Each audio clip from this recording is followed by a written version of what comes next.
সূরা আল জিন। বিসমিল্লাহির রহমানির রহিম।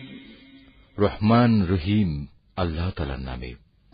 হে নবী, তুমি বলো, আমার কাছে এ মর্মে ওহী নাজিল করা হয়েছে, জিনদের একটি দল কোরআন শুনেছে। অতঃপর তারা নিজেদের লোকদের কাছে গিয়ে বলেছে, আমরা এক বিস্ময়কর কোরআন শুনে এসেছি, যা তার শ্রোতাকে সঠিক ও নির্ভুল পথ প্রদর্শন করে। তাই আমরা তার উপর ঈমান এনেছি এবং আমরা আর কখনো আমাদের মালিকের সাথে কাউকে শরীক করব না। আর আমরা বিশ্বাস করি আমাদের মালিকের মান মর্যাদা সকল কিছুর ঊর্ধ্বে। তিনি কখনো কাউকে স্ত্রী কিংবা পুত্র হিসেবে গ্রহণ করেননি। আমরা আরো জানি আমাদের কতিপয় নির্বোধ আল্লাহ তাআলার উপর অসত্য ও বাড়াবাড়িমূলক কথাবার্তা আরোপ করে। অথচ আমরা মনে করেছিলাম মানুষ ও জিন এই দুই জাতি তো আল্লাহ তাআলার উপর মিথ্যা আরোপ করতেই পারে না। মানুষদের মাঝে কতিপয় মূর্খ ব্যক্তি বিপদে আপদে জিনদের কিছু সদস্যের কাছে আশ্রয় চাইত।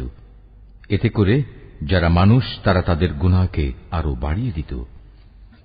এই জিনরা মনে করত, যেমনি মনে করতে তোমরা মানুষরা মৃত্যুর পর আল্লাহ তাআলা কখনো কাউকে পুনরুজ্জীবিত করবেন না।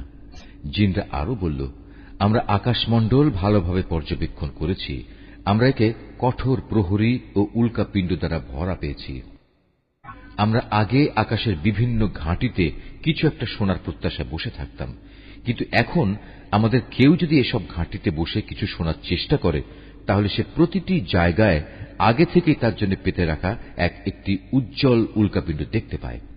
আমরা বুঝতে পারছিলাম না পৃথিবীর মানুষদের কোনো অনিষ্ট সাধনের উদ্দেশ্যেই কি এসব উল্কাপিণ্ড বসিয়ে রাখা হয়েছে, না এর মাধ্যমে তাদের মালিক মূলত তাদের সঠিক কোনো পথ দেখাতে চান। মানুষদের মতো আমাদের মধ্যেও কিছু আছে সৎ কর্মশীল, আর কিছু আছে ব্যতিক্রম। পাপ পুণ্যের দিক থেকে আমরাও ছিলাম দ্বিধা বিভক্ত।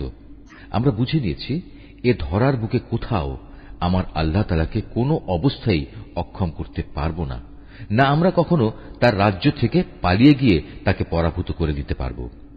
আমরা যখন হেদায়েতের বাণী সম্বলিত কোরআন শুনলাম, তখন আমরা তার উপর ঈমান আনলাম। কেননা যে ব্যক্তি তার মালিকের উপর ঈমান আনে, তার নিজের পাওনা কম পাওয়ার আশঙ্কা থাকে না, পরকালেও তাকে লাঞ্ছনা ও অপমান পেতে হবে না।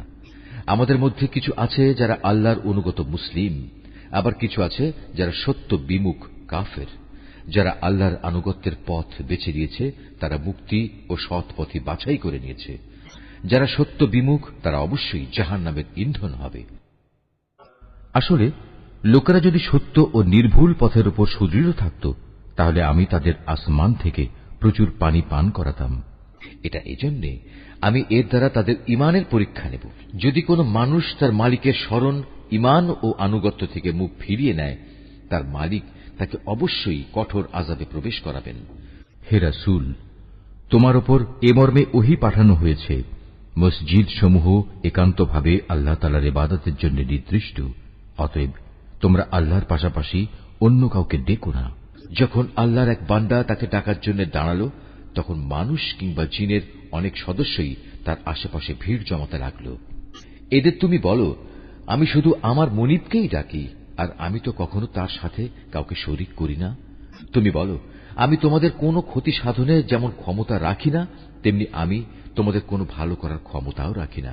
তুমি তাদের বলো, কোনো সংকট দেখা দিলে আমাকেই বা আল্লাহর পাকড়াও থেকে কে রক্ষা করবে?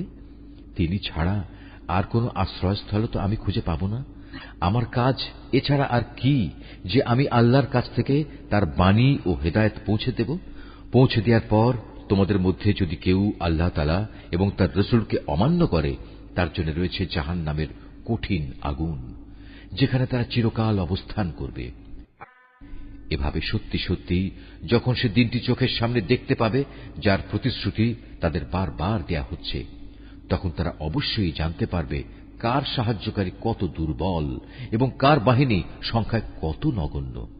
তুমি এদের বলো, আমি নিজেই জানি না তোমাদের কিয়ামত দিবসের যে প্রতিশ্রুতি দেয়া হচ্ছে তা কি আসলে সন্নিকটে, না আমার প্রতিপালক তার আগমনের জন্য কোন দীর্ঘ মেয়াদ ঠিক করে রেখেছেন।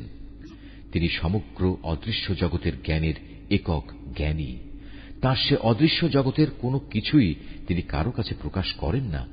অবশ্য তার রাসূল ছাড়া যাকে তিনি এ কাজের জন্য বাছাই করে নিয়েছেন, কিন্তু তার আগে পিছেও তিনি অতন্দ্র প্রহরী নিযুক্ত করে রেখেছেন